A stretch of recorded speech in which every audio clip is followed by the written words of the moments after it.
سلوا التاريخ كم مجدا سطرنا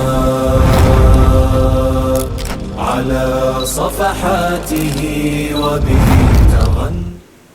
او دویمه مع وعده د مونږ سره وکړله وليمکنن لهم دینهم الذي ارتضى لهم، هغه دین او نظام به ورکوم چې د دوی خوښ وي او الله هم ورته خوښ کړی وي. او دریمه وعده د مونږ سره وکړه وليبدلنهم من بعد خوفهم امنا، د دوی چې کوم موجوده ویره ده، دهشت ده، ډار ده، د به زه ورته په امنیت باندې بدلوم. دا درې وعدې چې د مونږ سره الله وکړې، بس خو دې ته طلایي عصر ویل کېږي. تر دې نه بهترین او زرین عصر بیا په مونږ چېرته راځي چې الله عز وجل مونږ ته نړیوال خلافت هم راکړي، الله عز وجل مونږ ته په درسته نړۍ باندې داسې قانون راکړي چې د الله هم خوښ وي او د مونږ هم خوښ وي، او الله عز وجل د مونږ مال او د مونږ نفس هر څه د خطراتو نه محفوظ کړي. خو همدې ته زرین دور ویل کېږي. دغه زرین دور چې مونږ لاسته راوړو، الله عز وجل دوه شرایط ورته وټاکل، یو ایمان وعد الله الذین آمنوا، او یو اعمال صالحه وعملوا الصالحات.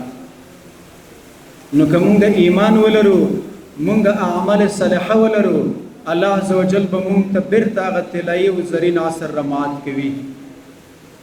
خو خبره دا ده چې ایمان څه ته ویل کېږي او اعمال صالحه څه ته وایي. قدرمنو حاضرینو، مونږ د ایمان او د اعمال صالحه ډیره مختصره ترجمه کوو چې په دې مختصره ترجمه باندې نه الله عز وجل خوشاله ده او نه دغه ترجمه صحیح ده. مونږ د ایمان یو مختصره ترجمه کوو چې یو سړی په زړه کې دا تصدیق وساتي چې بس الله یو ده او ملائکه حق دي او پیغمبران حق دي او آسماني کتابونه حق دي، شک نشته چې دلته ایمان ویل کېږي. خدا ډیره مختصره ترجمه ده.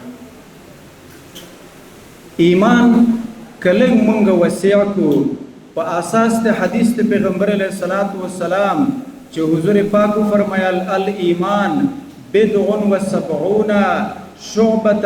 پیغمبر علیه السلام فرمایل چې ایمان څه د پاسه او یا شعبه ته ویل کېږي.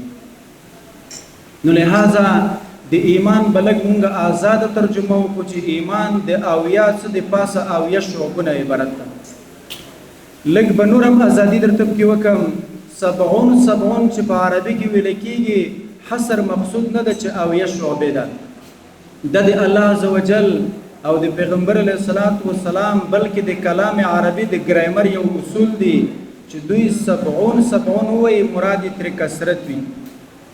لکه مونږ او تاسو یو ملګري ته وایو چې یاره ډېر بې وفا انسان یې، زر ورې کور ته درغللمه. نو د زر ورې نه مقصود د مونږ او تاسو تحدید نه وي چې زر ورې مونږ ورغلی یو، مقصود مو مبالغه وي چې ډېر زیات درغللمه. د الله عز وجل اصول هم دا دی چې 70 کلمه وایي، پیغمبر هم 70 کلمه وایي، هغه ګرامر د عربي هم 70 کلمه وایي، خو مراد یې 70 او یعنی دی بلکې مراد یې کثرت ته. دلیل په دغه آیت ته پیغمبر علیه السلام ته الله فرمایي ان تستغفر لهم 70 مره فلن يغفر الله لهم. پیغمبر ته الله وایي چې د خدای پیغمبره کته د منافقینو ته او یزل استغفار وغواړي، الله ورته استغفار نه کوي. اوس د اویا نه مراد دا نه ده چې که اویا ځلې وغواړي نه ورته کوي، که 15 یا 8 یا 20 وغواړي بیا ورته کوي. مطلب دا ده ان تستغفر لهم كثيرا، که ورته ډېر مغفرت وغواړي هم الله عز وجل ورته مغفرت نه کوي.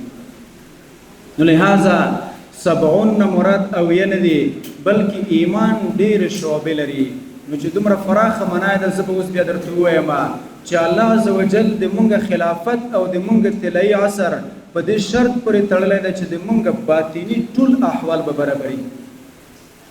ایمان معنا د مونږ باطینی ټول احوال به برابري، چې په اندرون د هیواد کې د مونږ څومره حالات دي هغه به ټول برابر وي. بیا به الله مونږ ته نړیوال خلافت راکوي. هغه باطینی احوال څه دي؟ هغه د اعتقادیاتو نه نیولې، په معاملاتو باندې ودروه، په اخلاقیاتو باندې ودروه، د مونږ ټول سیستم به برابر وي. به الله مونږ ته خلافت د دنیا راکوي. تغنى